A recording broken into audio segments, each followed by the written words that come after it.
Hello and very warm welcome to the world of imagination. This is Pooja Sharma. ये हमारी pronoun की 4th class होगी।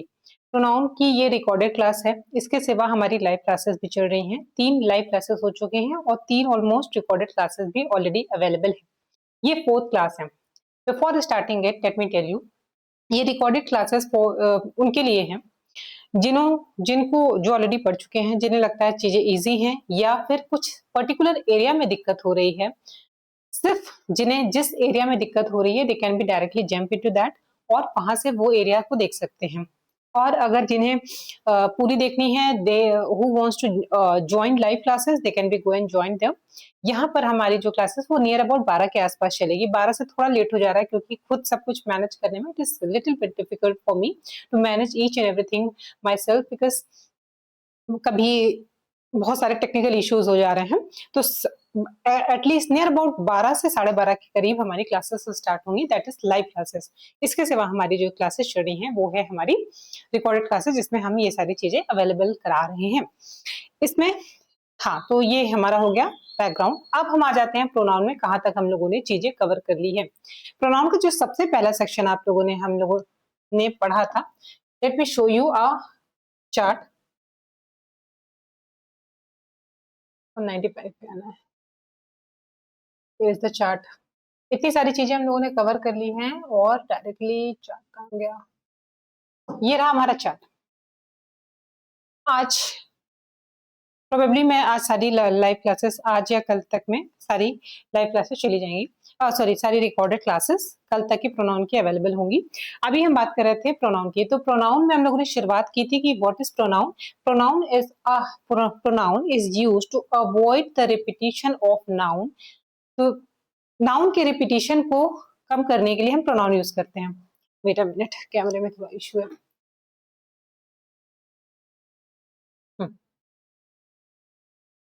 Pronoun के repetition को अवॉइड करने के लिए हम क्या यूज करते हैं? नाउन के रिपीटिशन को हम अवॉइड करने के लिए हम प्रोनाउन यूज करते हैं। इसके साथ ही हमने देखा कि इन जनरल वे में अगर हम बातें कर रहे होते हैं, जैसे कि लोग, जैसे कि समवन या कोई, या फिर डिस्ट्रीब्यूटिव प्रोनाउन जैसे ईच एंड एवरी, ये सभी अपने आप में प्रोनाउन हैं। तो जरूरी नहीं है कि हर प्रोनाउन के लिए एक एंटीसीडेंट हो। एंटीसीडेंट मतलब पूर्व पद, यानी किसी का नाम पहले लिया गया हो और उसी के लिए ही हम नेक्स्ट टाइम पर प्रोनाउन यूज कर रहे हैं। फॉर एग्जाम्पल, अगर मैंने कह दिया था राकेश रोशन, तो हम नेक्स्ट टाइम जब भी उनकी बात कर रहे होंगे तो वी यूज देयर ही। बट ये हर जगह जरूरी नहीं है कि ही वहां पर, सॉरी, राकेश रोशन की या किसी की बात करें। हम maybe we are talking about in general, हो सकता है हम सामान्य तौर पे सबके बारे में बात कर रहे हों, तो उसके लिए हम each every someone according to the need हम वहां पे लगाते हैं। इतना हो गया था हमारे प्रोनाउन के बारे में। इसके बाद हम लोगों ने 10 टाइप के प्रोनाउन देखे थे और 10 टाइप के प्रोनाउन को हम लोगों ने एक्सप्लेन कर दिया था। उसके बाद प्रोनाउन के पर्सनल प्रोनाउन से स्टार्ट किया था। उसमें हम लोगों ने सीक्वेंस देखे। पहले हम लोगों ने टाइप ऑफ पर्सनल प्रोनाउन कौन कौन से होते हैं, तीनों पर्सन देखे, फर्स्ट, सेकंड, थर्ड।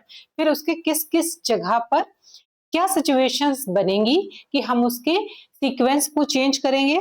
फिर हम लोगों ने देखा कि सीक्वेंस हो गया, ये हो गया। उसके बाद हम लोगों ने कंपैरेटिव कंडीशन में देखा कि किस तरह से यूज करेंगे। सॉरी, कलेक्टिव नाउन को रिप्लेस करने के लिए जो प्रोनाउन होगा वो किस कंडीशन में चेंज होगा, कब ऐसा यूनिट होगा और कब ऐसा इंडिविजुअल सेंस, ऐसा as a unit sense they रहा होगा, कब ऐसा इंडिविजुअल पर्सन की तरह उस ग्रुप के, उस टीम के, उस कमिटी के मेंबर शो कर रहे होंगे और उसके अकॉर्डिंग प्रोनाउन कैसे अपना रोल चेंज कर लेता है, कब वो प्लूरल बन जाता है, कब सिंगुलर बन जाता है। उसके जस्ट बाद हम लोगों ने ईच, एवरी, ईदर, नीदर, इधर और, नीदर नॉर, और नॉर, इन सब की चीजों के बारे में हम लोग ऑलरेडी देख कर आ चुके हैं कि कहाँ कहाँ किस कंडीशन में कैसे प्रोनाउन अपना फॉर्म चेंज करेगा। और एवरीथिंग एवरीथिंग वो सेंस बेस्ड, कुछ भी रटने की जरूरत नहीं है। सिर्फ लास्ट में आपको सिर्फ ऐसा एक चार्ट, अभी तो ये कंप्लीट नहीं है, सिर्फ ये pronoun it is only based on personal pronoun, it is only covered personal pronoun. Apart from it, जो रेस्ट ऑफ द थिंग हम उसको जैसे जैसे चीजें आगे बढ़ेंगे वैसे वैसे हम यहाँ पे इंट्रोड्यूस करके आगे आपको बता देंगे। तो हमारा कहाँ तक हो गया था, कलेक्टिव प्रोनाउन तक हो गया था, यूनिट और डिवीजन का सेंस देना। उसके बाद नाउन प्लस नाउन वाला बता दिया था, जब एक नाउन दूसरे नाउन से एंड से जुड़ा हो तो प्लूरल का सेंस देता है। उसके बाद ईच है, ईच के बारे में फिर ईच और एवरी साथ में, फिर ईच के साथ जो नाउन प्लूरल आता है वो किस कंडीशन में आएगा, ईदर नीदर, और ये सब जो रेस्ट ऑफ द थिंग हम लोग अभी बात कर चुके हैं, वो सारी चीजें हमने वहां पर देखी। अब हम देखते हैं नेक्स्ट, आज का जो हमारा टॉपिक रहेगा वो मान लीजिए हम बात करने वाले हैं कंपैरेटिव प्रोनाउन। अगर कंपैरेटिव कंडीशन आती है तो वहां पे किस तरह प्रोनाउन, बड़ा ही इंटरेस्टिंग, ये वाला सेक्शन मुझे बहुत इंटरेस्टिंग लगता है।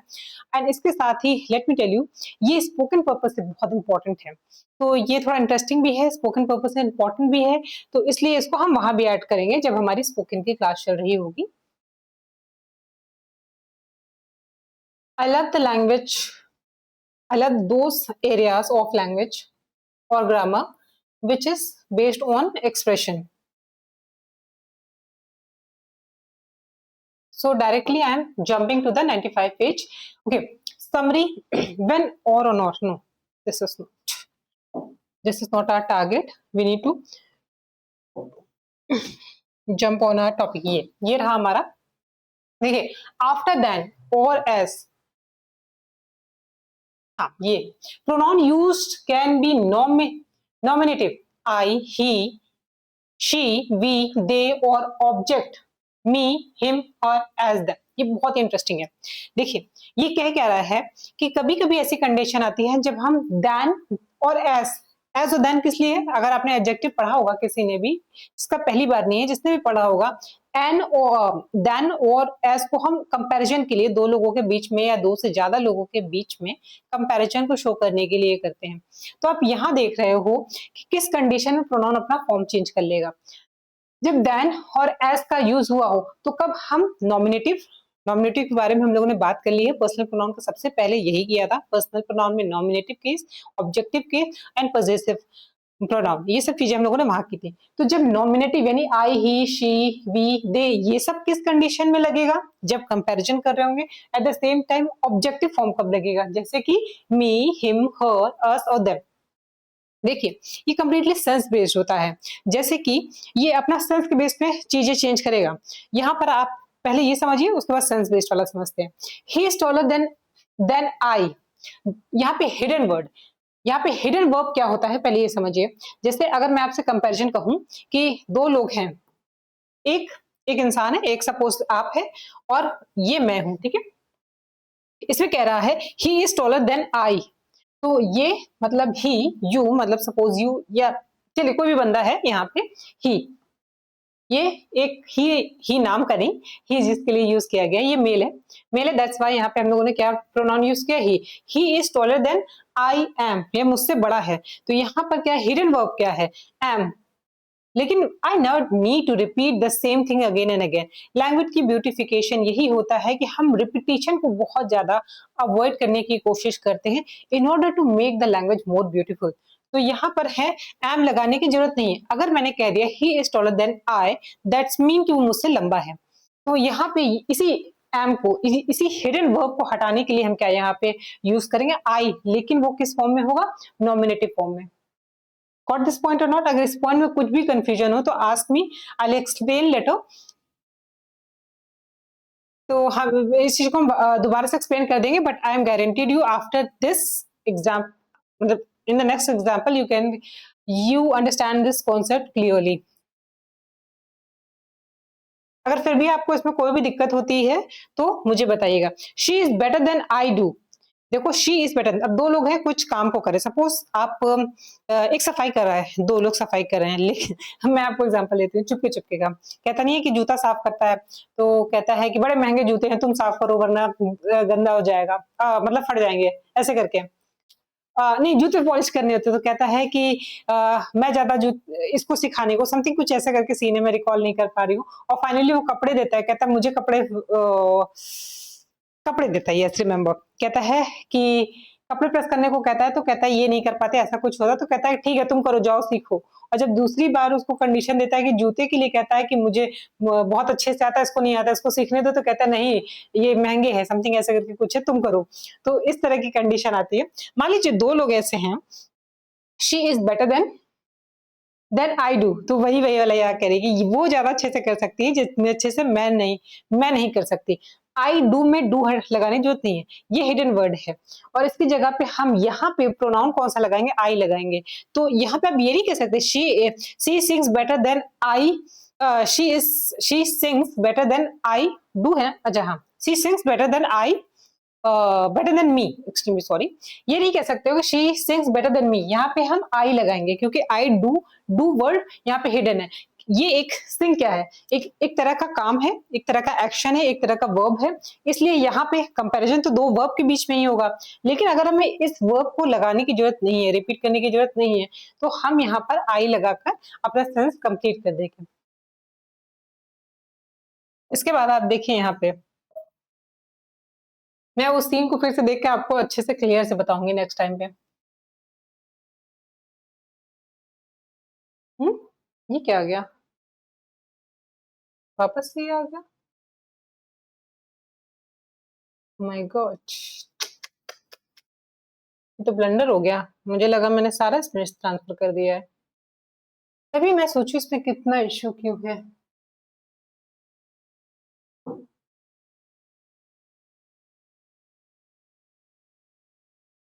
ये मुझसे गलती से कोई और पीडीएफ यहाँ पे सेंड हो गया, तभी मैं सोचू बार बार पीडीएफ में बहुत जगह गलती क्यों हो रही है, रिपीटेशन क्यों हो रहा है। चलिए अभी आप इसमें ये वाला पॉइंट कर लेते हैं, उसके बाद नेक्स्ट टाइम पे हम आगे वाले जो पॉइंट्स हैं मैं इसमें क्लियर कर दूंगी। ही लव्स यू मोर देन, अब यहाँ पे समझिए, ये थोड़ा इंटरेस्टिंग है, इसको यही पॉइंट खत्म करके हम यहाँ पे इसको खत्म कर देंगे और उसके बाद शायद मुझे दिख रहा है आगे वाला पीडीएफ ये कंप्लीट नहीं है। ये एक स्टोरी है, ये एक लड़का है ही, ठीक है, इसको ध्यान से सुनिए। अब लव ट्रायंगल बनाने जा रहे हैं हम, इस लव ट्रायंगल को एक बार समझ लेंगे तो ये पॉइंट हमेशा के लिए क्लियर हो जाएगा। यहाँ पे दो लड़कियां हैं और ये है लड़की बी, लव ट्रायंगल ही बना दे क्या,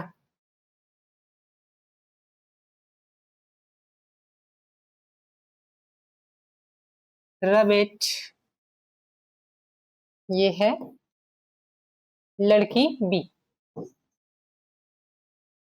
अब समझिए, ये कह रहे हैं, अब ये थोड़ी कॉम्प्लिकेटेड कहानी सी है। ये लड़का इसको पसंद करता है, ये भी इसको पसंद करती है और थोड़ा सा ट्विस्ट किया है कि ये भी इसको पसंद करती है। अरे यार बनो, ये भी इसको पसंद करती है, तो ये वाला एल एल है और ये है स्ट्रेट, ठीक है। लेकिन इस लड़की को डाउट है कि ये इसे ना पसंद करके, ये लड़का इसे ना पसंद करके बी को ज्यादा पसंद करता है। ये ए लिख देती हूँ, बी लिख देती हूँ ताकि आप कंफ्यूजन ना हो, बड़ी कॉम्प्लिकेटेड स्टोरी है। तो अब ये कहेगा कि ये लड़की स्पीकर है, ठीक है, ये लड़की भी इसे पसंद करती है, ठीक है, ये लड़का भी इसे पसंद करता है, ध्यान से सुनिएगा। लेकिन ये भी, ये इस लड़के को, दोनों स्ट्रेट हैं, ये दोनों एक दूसरे को पसंद करते हैं, लेकिन इसको डाउट है कि वो इसे ना पसंद करके इसकी फ्रेंड को पसंद करता है, हाँ ठीक है, मैं खुद ही इतना ज्यादा कॉम्प्लिकेटेड हो रहा है, मैं खुद ही इसको गलत बोल जा रही हूँ, ठीक है। अब ये क्या कहेगा कि देखिए ये वाला point, he loves you more than मी, तो ये लड़की को डाउट हो रहा है कि इसे पसंद करता है, ये अपनी फ्रेंड से कहती नहीं नहीं डोंट वरी, वो जो लड़का है he loves you more than मी। अब यहाँ पे ये लड़की एक्टिव नहीं है, लव का काम कौन कर रहा है, the man, for this point love का काम यहाँ पे सब्जेक्ट एक्टिव कौन है, वो है मैन। तो ये कह रही है कि ही लव्स यू अपने फ्रेंड को बोल रही है मोर देन मी, मुझसे ज्यादा वो तुमसे प्यार करता है, इतना पॉइंट समझ में आया।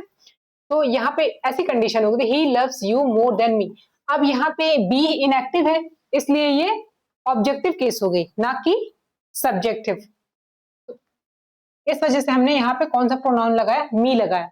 यहाँ पर अगर ये कहती कि मैं तुमसे प्यार करती हूँ तो ये हो जाती नॉमिनेटिव केस, समझ रहे हैं, ये यहाँ पे एक्टिव नहीं है, इस वजह से यहाँ पे हिडन वर्ब की जरूरत नहीं, जब हिडन वर्ब नहीं है तो हम क्या लगाएंगे, ऑब्जेक्टिव केस लगाएंगे। गॉट दिस पॉइंट और नॉट। सेकेंड कंडीशन देखिए, he loves you more than I. अब ये कह रही है कि इसको रियलाइज हो रहा है कि भाई हमारा कुछ नहीं होने वाला है, हम इस सोसाइटी में, तुम जाओ उसी से शादी कर लो, जब तुम दोनों दूसरे को पसंद करते हो तो मैं पीछे हट जा रही हूँ, किनारे हो जा रही हूँ। तो फिर ये कहती है, अगेन अपनी फ्रेंड से कहती है कि ही लव्स यू, मतलब ये लड़का तुमसे प्यार करता है मोर देन आई, जितना मैं तुमसे प्यार नहीं करती उससे ज्यादा वो तुमसे प्यार करता है। आप देखें, अब ये भी इसको, इस लड़की को पसंद करता है, ये लड़की भी इस लड़की को पसंद करती है, इसलिए यहाँ पे नॉमिनेटिव केस आया। अब ये यहाँ पे एक्टिव है, ये भी एक्टिव में आ गया, ये भी एक्टिव में आ गया, दोनों प्यार कर रहे हैं, लेकिन कंपैरिजन में ये ज्यादा निकला, इसलिए हम लोगों ने क्या लगाया है, मोर। मोर से कंपेयर किया है, और इधर नॉमिनेटिव केस आ गया, और इधर भी आप देख रहे हो नॉमिनेटिव केस है।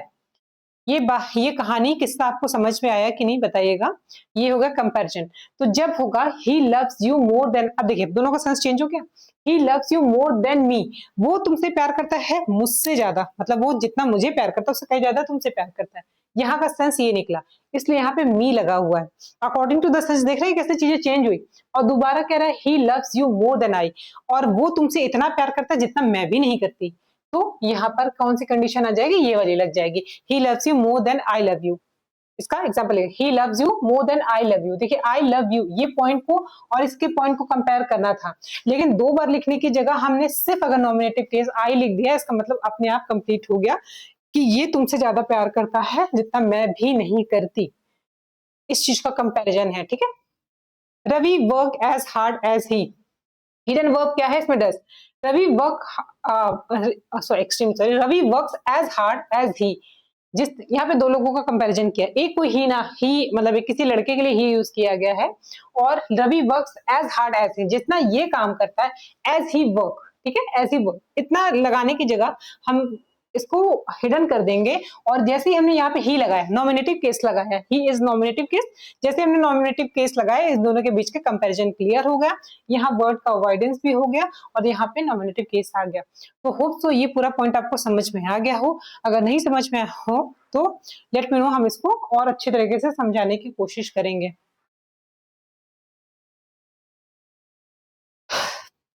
Verb understood to be do, no hidden verb, yes. Pronoun case examples, verb understood, यहाँ पे देखिए, अब समरी टेबल इसमें देख लीजिए कि क्या कंडीशन लगी। कंडीशन क्या है, वर्ब अंडरस्टूड, जब वर्ब पता है कि दो वर्ब के बीच में कंपैरिजन हो रहा है तो ये अंडरस्टूड है। तो टू बी और डू, ठीक है, यस। अगर ऐसा है तो क्या लगा देंगे हम, तुरंत नॉमिनेटिव केस लगा देंगे। इसका एग्जांपल क्या है, he is taller than I, ये एम अंडरस्टूड है क्योंकि मुझसे ज्यादा लंबा है, इसलिए यहाँ पे क्या लगा हुआ है, nominative case. No hidden verb, यहाँ पे जब जहाँ पे कोई हिडन वर्ब नहीं है वहां पे नो, तो ऑब्जेक्टिव केस लग जाएगा, he loves you more than me. Rule pronoun after to be verb am, is, are, was, were, be और बीइंग। इसमें क्या है, correct example, it is I.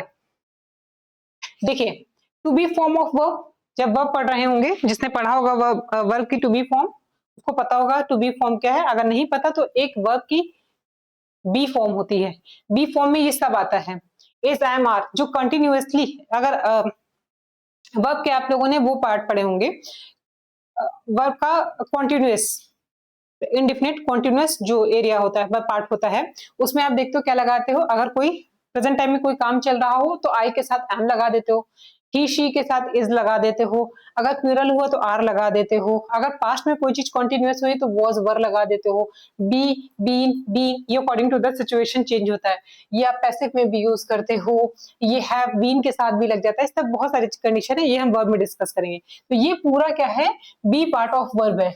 What this point, अब ये क्या है, अगर ऐसा कोई इस बी फॉर्म के जितने भी हैं, चाहे वो प्रेजेंट, पास्ट और फ्यूचर, जिसमें भी लग जाए, बी का कोई भी फॉर्म आएगा, जैसे इज लगा हुआ है, इज लगा हुआ है, वॉज लगा हुआ है, वॉज लगा हुआ है, इज लगा हुआ है, इस तरह के अगर टू बी फॉर्म लिखा हुआ ना, pronoun rule, pronoun after to be form, to be verb, to be verb जितने भी लगे हुए हैं इसके साथ हम क्या लगा देंगे, नॉमिनेटिव प्रोनाउन लगाएंगे। जैसे कि इट इज आई, अब आगे के जो एग्जांपल्स देखोगे इसमें डिटेल में भी है, it is I who helped you. यहाँ पे हम कहते नहीं है कि किसी ने आपको, सपोज आप नमक हरामी कर दी, एहसान फरामोशी कर दी, तो उस कंडीशन में कहते हैं it is I who help you in your bad times, it is I who stand with you, it is I who stood beside you at your bad times. इस तरह की चीजें बोलते हैं ना, तो यहाँ पे आई लिखेंगे, ना कि इट इज मी लिखेंगे। देखिए स्पोकन में कभी कभी ये सब चीजें बोल दी जाती हैं, it is me, it is her, इस तरह से बोल दिया जाता है, ऑल्दो ये गलत है। ग्रामर में भी कुछ ब्रिटिश और अमेरिकन वाले चीजें अगर आ जाएंगी, ये आज के टाइम में स्पोकन है और कुछ लोग तो रिटन फॉर्म में भी यूज कर देते हैं, बट अगर ग्रामेटिकल पॉइंट ऑफ व्यू से बात करेंगे तो दैट इज कम्प्लीटली रॉन्ग। हम यहाँ ऑब्जेक्टिव केस नहीं यूज करेंगे जब वर्ब का बी फॉर्म होगा। तो हमेशा ये चीजें याद रखिएगा, और ग्रामेटिकल पॉइंट ऑफ व्यू से अगर आपके पेपर में आता है, इसे ही सही माना जाएगा, फिर वो मी और ऑब्जेक्टिव केस सही नहीं माना जाएगा। तो इसलिए याद रखिएगा, जैसे भी आपको तुरंत ही दिखाई दे कि बी फॉर्म कुछ है, तो उसके आगे तुरंत ही नॉमिनेटिव केस विदाउट सोचे आप लगा दीजिएगा। It is I, this is he, that was she, not her, देखो लिखा हुआ है, नॉट मी नहीं लगेगा, नॉट हिम नहीं लगेगा, नॉट हर नहीं लगेगा, that was she, that was she who cheated you, that it was they who help you, it is we who are responsible, it is we who are responsible. तो यहाँ पे क्या करें, इसके साथ ये वी फॉर्म लगाए, नॉमिनेटिव फॉर्म लगाए कि हम रिस्पॉन्सिबल हैं, किसी भी जो भी चीज काम हुआ है, कोई भी एक्शन हुआ है, कोई भी घटना घटी, उसके पीछे हम लोग रिस्पॉन्सिबल हैं। होप सो ये पॉइंट क्लियर हुआ। अब इसके बाद हम लोग नेक्स्ट ये करके इसी के और एग्जांपल है, इट इज मी गलत है, it is I, that was him, that was he, ये गलत है और ये सही है। अब इसके बाद रूल समरी इन शॉर्ट देखिए, after to be use nominative case I, he, she, we, they, not objective case ये सब नहीं लगेंगे। अब इसी को बस थोड़े से और एग्जांपल्स दिए हुए हैं, कंप्लीट एग्जांपल्स दिए हैं। It was I who was late, ये मैं था जो लेट हुआ, तुम नहीं। It is he who is responsible, it was they who help us, this is she who won the prize, it is we who are ready to go.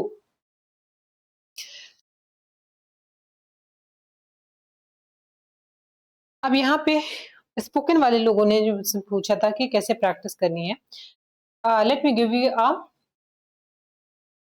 Method how you can practice all this things. जब भी आप इस तरह के कोई भी rules regulations या उसके साथ इम्प्लीमेंटेशन वाले एग्जाम्पल्स पढ़ रहे हो, तो हमेशा इसको प्रैक्टिस करिए। स्पेशली मैं कहती हूँ कि मैक्सिमम आप कॉपी पेन की जगह ग्रामर जितना बोलने में प्रैक्टिस करेंगे, आपकी स्पोकन तो बेटर होगी ही होगी, आपकी स्टैंडिंग अंडरस्टैंडिंग बन जाएगी। क्योंकि हम लोगों ने भी सिर्फ ग्रामर एक बार पढ़ा है, उसके बाद कभी हमें दोबारा पढ़ने की जरूरत नहीं पड़ी, क्योंकि we understand maximum things are based on sense, और सेंस के अकॉर्डिंग हमारी चीजें सही निकलती हैं।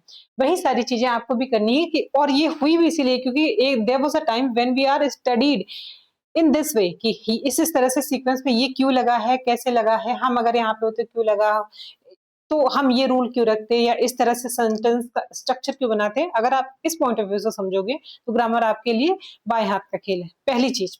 दूसरी चीज, प्रैक्टिस करने के लिए आपको क्या करनी है, आप जितने भी एग्जाम्पल ले रहे हो तुरंत इसको पिरो दो एक सेंटेंस में, सबको एक सेंटेंस में, और विद एक्सप्रेशन बात करने की कोशिश करिए। जैसे कि it was I who late, suppose अब यहाँ पे कंडीशन बना लीजिए तुरंत ही, instead of just mugging up the rules plus subject plus verb plus ये, इस तरह से कभी ग्रामर मत पढ़िए। हमेशा जब भी पढ़िए, जितने भी एग्जांपल्स पढ़िए, तुरंत सिचुएशन में ढाल दीजिए। जैसे कह रहा है it was I who was late, तो आप तुरंत सिनेरियो बना लीजिए कि आप एक सपोज यहाँ पे एक अवार्ड फंक्शन है, ठीक है, एक अवार्ड फंक्शन है, इस अवार्ड फंक्शन में your friend is waiting here, ये एक लड़की है, she is waiting for you, और आप यहाँ पे खड़े हो, ठीक है। आप मेल फीमेल अपने अकॉर्डिंग लगा लीजिएगा, मैं एक जनरल पर्सपेक्टिव से लेके चल रही हूँ। It was I who late, तो यहाँ पे पहुंचे, उसने बताया कि क्या है, सेरेमनी खत्म हो चुकी है, तो आपने कहा ओहो don't feel bad, it is I who late, मैं लेट हुआ हूँ इसलिए मैं पार्टिसिपेट नहीं कर पाया, ठीक है। ये कह रहे it was I who was late, तो you are not responsible, it is I who late. मैंने कहा था ना, एक सेंटेंस को ऐसे प्रैक्टिस मत करिएगा कि बस लाइन से प्रैक्टिस करते हुए जा रहे हैं, पूरा सिनेरियो बनाइए और उसके साथ और भी सारे सेंटेंस बोलिए।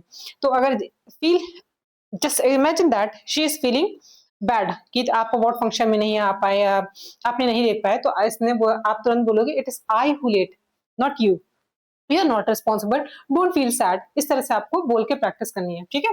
तो आपको रूल्स के साथ तो आपकी प्रैक्टिस हो ही जाएगी, साथ ही साथ आपको स्पोकन में एक्सप्रेशन आपका बेटर हो जाएगा, ठीक है। दूसरी चीज होगी it is he who is responsible, फिर आप बताओगे कि ये मैं गलत नहीं था, मेरे साथ एक फ्रेंड था, इससे मैं बोला था टाइम पे चलो, तैयार होने में 10 घंटे लगा दिया। इसके लिए मैं लेट तो हुआ, इसलिए तुम दुखी फील मत करो, बट इट इज ही, ये मेरा जो दोस्त है, ही हु इज रिस्पॉन्सिबल, इसके पीछे ये रिस्पॉन्सिबल है कि मैं लेट हुआ। ठीक है, 2 पॉइंट हो गए।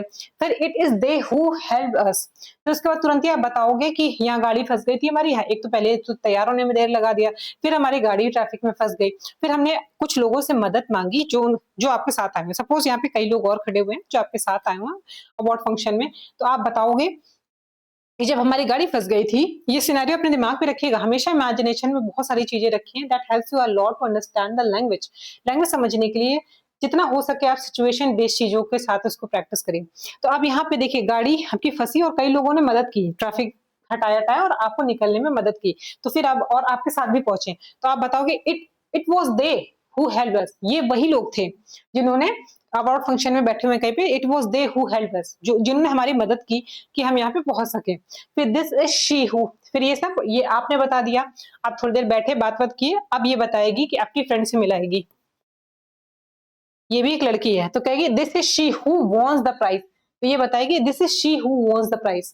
ठीक है, ये इंडिकेट करेगी किसी लड़की की तरफ कि ये लड़की है जो आप अवार्ड फंक्शन पे नहीं आ पाए, लेकिन आप पता है हुआ क्या, इस लड़की को प्राइज मिला है। What this point. फिर it is we who are ready to go. चलो इतना हो जाने के बाद अब फाइनली हम लोगों ने कहा कि चलो जो हुआ सो हुआ, अब हमारा आज का टाइम खराब हुआ, अब हम डिसाइड करते हैं कि we are going for a trip. तो यहाँ पे कहते हैं it is we who are ready to go, हम तो तैयार हैं, तुम चलो हम तो तैयार है, it is we who are ready to go. अगर तुम्हें लगता है if you want you can be come with us, इस तरह से आप एक एक जितने भी एग्जांपल्स उसको तुरंत ही एक कहानी में पिरो लीजिए, अपने इर्द गिर्द कुछ कैरेक्टर को महसूस करिए और देन स्पीक, तो आपकी स्पोकन की जो दिक्कत है वो खत्म हो जाएगी, साथ ही साथ आपका ग्रामर तैयार हो जाएगा। और ऐसा तैयार करिए कि क्या मतलब है मुझे समझ में नहीं आता कि आप 6th में 7th में 8th में 9th में पढ़े जा रहे हो, फिर ग्रेजुएशन कर रहे हो, फिर उसके बाद तैयारी कर रहे हो, फिर अलग अलग कंपटीशन के लिए अलग अलग जगहों पे पढ़ रहे हो, इट्स कंप्लीटली यूजलेस। इसलिए जब आप करिए तो इस तरह से पढ़िए कि लैंग्वेज और English, you can not be deny this fact that you cannot be run away the fact that English is quite important for us। आप जॉब ले लोगे वहां भी काम आएगा, तो क्यों हेजिटेट करना या फिर बाद में कहना oh my God I am a macho man, I am a Indian, तो इस वजह से मैं नहीं बोलूंगा। आप वेस्टर्न ड्रेस पहन लेते हो, वेस्टर्न तौर तरीके सीख लेते हो, बट जहाँ पे मेहनत करनी होती है, यहाँ पे जहाँ पे कुछ काम करना होता है अपने आप पे, वहां पे आप डिनाई करना शुरू कर देते हो। Never deny this fact, if it something is required, जिस एक बार पढ़ ही रहे हो ना, ऐसा तो नहीं है आप इसको जम करके चले जाओगे, और that makes you study very easy. तो इस तरह इस पैटर्न पे आप चलो, आपके सारी चीजें तैयार हो जाएंगी। English is not a very tough language, it is one of the easiest language if you are go like this. उसके बाद हम नेक्स्ट पॉइंट देते हैं, after who which to be use nominative case pronoun. अब मैं बहुत एक it pronoun के बारे में अब नेक्स्ट टाइम बताऊंगी, ऑलरेडी ये वीडियो बहुत लंबा हो गया, इसके बाद हम तुरंत ही जल्दी से नेक्स्ट वीडियो भी इस पे ले आएंगे, वरना टॉपिक ऑलरेडी बहुत लंबा हो गया। ठीक है, to be form of nominative case, I he she we they. हाँ चलिए इसको मैं नेक्स्ट में करा देती हूँ। Till then take care, bye bye, मिलते हैं नेक्स्ट वीडियो में। और कल हमारी 12 बजे के करीब हम फिर मिलेंगे ऑनलाइन हमारी लाइव क्लासेस में, और उसमें जो सेक्शन बचे हुए हैं वो हम कवर करा देंगे। चलिए मिलते हैं हम नेक्स्ट वीडियो में।